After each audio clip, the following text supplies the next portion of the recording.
जय हिंद दोस्तों।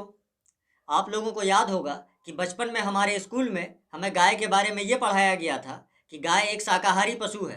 हिंदू धर्म में गाय की पूजा की जाती है और गाय को गौ माता भी कहा जाता है। गाय के दूध से दही, घी, पनीर और बहुत सारी मिठाइयाँ भी बनाई जाती है। लेकिन बीजेपी के कुछ नेता पता नहीं देश के किस बवासीर हाई स्कूल के बकचोद मास्टर के पास पढ़ाई किए हैं, जहाँ उन्हें गाय के बारे में ये पढ़ाया गया है। यहाँ से इनको ऐसे हाथ प्रतिदिन अगर घुमाते हैं तो बीपी हमारा कंट्रोल हो जाता है। आपको मालूम है? गाय पे हाथ डालने से बीपी ये अमृत है, ये साइंटिफिक है। इस आंटी का नाम है साध्वी प्रज्ञा और ये बीजेपी पार्टी से एमपी है। और इसका ये मानना है कि गाय पर हाथ फेरने से इंसान का बीपी यानी ब्लड प्रेशर कंट्रोल हो जाता है। यानी इसके हिसाब से दुनिया का हर वो इंसान चूतिया है जो अपना ब्लड प्रेशर कंट्रोल करने के लिए गाय पर हाथ फेरने के बजाय दवाई का इस्तेमाल करते हैं। फिर तो इसके हिसाब से दुनिया का सबसे बड़ा चूतिया ब्लड प्रेशर कंट्रोल करने के लिए दवाई बनाने वाला साइंटिस्ट है। साइंटिस्ट गांड मरा रहे दवाइयां बना बना के। वैसे ब्लड प्रेशर कंट्रोल करने के अलावा गाय में और कौन सी खूबी पाई जाती है, ये आप बीजेपी के दूसरे महान नेता त्रिवेंद्र सिंह रावत से सुनिए। पशुओं में गाय एकमात्र ऐसा पशु है जो ऑक्सीजन लेता है और जो छोड़ता है वो भी ऑक्सीजन है। केवल एक पशु है। ये चचा उत्तराखंड के चीफ मिनिस्टर हैं और इसके हिसाब से पूरी दुनिया में गाय एकमात्र ऐसा पशु है जो ऑक्सीजन छोड़ती है अपने पाद के जरिए। वैसे जो बीजेपी भक्त इस चचा की बात को सही मानते हैं, उससे तो मेरा बस इतना ही रिक्वेस्ट है कि भैया तुम लोग अपने बच्चों को साइंस पढ़ाना बंद कर दो, क्योंकि साइंस के जरिए तुम्हारे बच्चों को ये पढ़ाया जा रहा है। साइंस के मुताबिक पेड़ पौधे ऑक्सीजन छोड़ते हैं। पेड़ पौधों के अलावा ऐसा कोई भी जीवित प्राणी नहीं होता जो ऑक्सीजन निकालता हो। इसलिए गाय भी सभी की तरह ऑक्सीजन लेती है और कार्बन डाइऑक्साइड, जिसमें कुछ दूसरी गैसें भी होती हैं, बाहर छोड़ती है। वैसे साइंस की बातें दुनिया वालों के लिए फायदेमंद हो सकती है, लेकिन बीजेपी वालों के लिए नहीं, क्योंकि बीजेपी वालों का ये मानना है कि साइंस पढ़कर जितना रुपया कमाया जा सकता है उससे कई गुना ज़्यादा रुपया गोबर बेचकर कमाया जा सकता है। क्योंकि बीजेपी नेता का ये मानना है एक गाय का गोबर जो होता है वो कोहिनूर हीरे से भी ज्यादा महंगा होता है। अब अगर आप लोग ये जानना चाहते हैं कि गाय का गोबर कोहिनूर हीरे से भी ज़्यादा महंगा क्यों होता है, तो इसके लिए आपको हम बीजेपी के गोबर विज्ञान के महान वैज्ञानिक से मिलवाते हैं, जो आपको ये बताएंगे कि गाय के गोबर में ऐसी कौन सी खूबी पाई जाती है कि वो कोहिनूर हीरे से भी ज़्यादा महंगा होता है। गाय का गोबर 1.5 फीट ऊपर लेयर लगा दीजिए तो आप रेडिएशन से बच जाएंगे। एटॉमिक अटैक से बचना है तो गाय का गोबर लीप तो लें। ये शरीर पर मल लीजिए गोबर आप, तो आप एटॉमिक रेडिएशन से बच सकते हैं। गाय का गोबर लीप ले तो रेडिएशन से बच सकते हैं। जी हाँ। ओके। इस चूतिए चचा के बकचोद रिसर्च के मुताबिक कोई इंसान अगर अपने शरीर पर 1.5 फीट गाय का गोबर लीप ले तो एटम बम भी उसका कुछ नहीं उखाड़ सकता।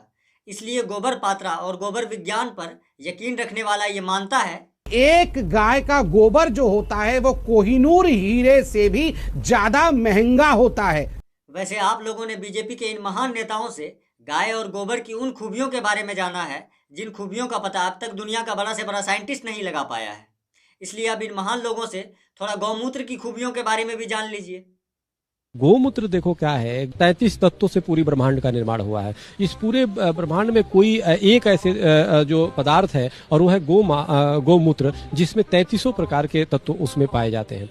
ब्रह्मांड का निर्माण कितने तत्वों से हुआ है, इस बात का एग्जैक्ट पता ना तो पूरे दुनिया के भौतिक विज्ञान के वैज्ञानिक लगा पाए, ना ही रासायनिक विज्ञान के वैज्ञानिक। लेकिन इस गौमूत्र विज्ञान के वैज्ञानिक स्वामी चक्रपाणी ने पता लगा लिया कि ब्रह्मांड का निर्माण 33 तत्वों से हुआ है।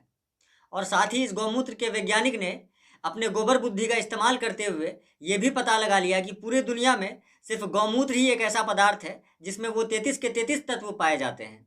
तो अब जरा ये सोचिए कि इस बवासीर बाबा के चूतिया अंधभक्त इस 33 तत्व वाले गौमूत्र का इस्तेमाल किन चीज़ों में करते होंगे।